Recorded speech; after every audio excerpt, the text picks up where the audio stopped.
గుర్తుపెట్టుకో మిత్రమా, ఒక అమ్మాయి తన భర్తని ప్రాణం కంటే ఎక్కువగా ప్రేమిస్తుంది అని ఇలా కనిపెట్టండి. తను మొదటగా చేసే పని తన భర్త ఇబ్బందుల్లో ఉంటే అస్సలు చూడలేదు. అలాగే ఎన్ని సమస్యలు వచ్చినా తనను మాత్రం అస్సలు విడిచిపెట్టదు. ఎటువంటి కారణాలు ఉన్నా సరే తను భర్తకి నచ్చేటువంటి పనులే చేస్తుంది.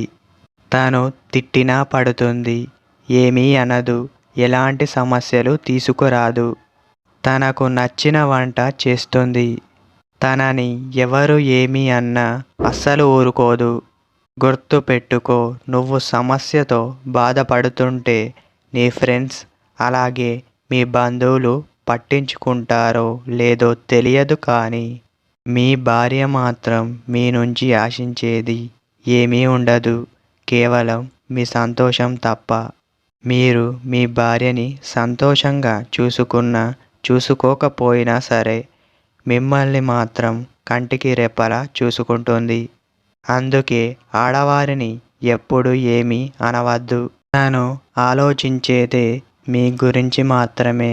గుర్తుంచుకో, జాగ్రత్తగా ఉండు, అపార్థం చేసుకోకు, తొందరపడకు. నువ్వు తనని ఎక్కడికి తీసుకెళ్ళకపోయినా పర్వాలేదు, కానీ తనని తిట్టే పని మాత్రం అస్సలు చేయకు. తను బాధపడితే నువ్వు బాధపడతావు.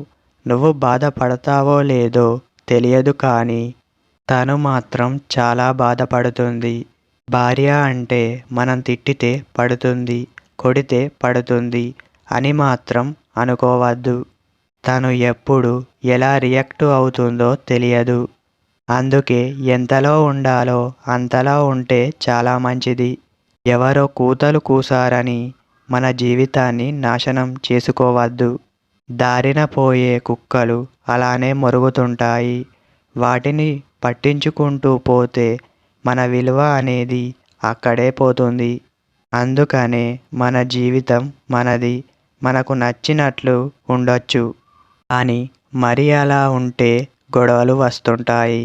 అందుకనే మీ భార్యను అపార్థం చేసుకోకుండా తనని ఏమీ అనకుండా ఉన్నట్టయితే కుటుంబం చాలా బాగా ఉంటుంది. ఎలాంటి గొడవలు రావు, సంతోషంగా ఉంటారు.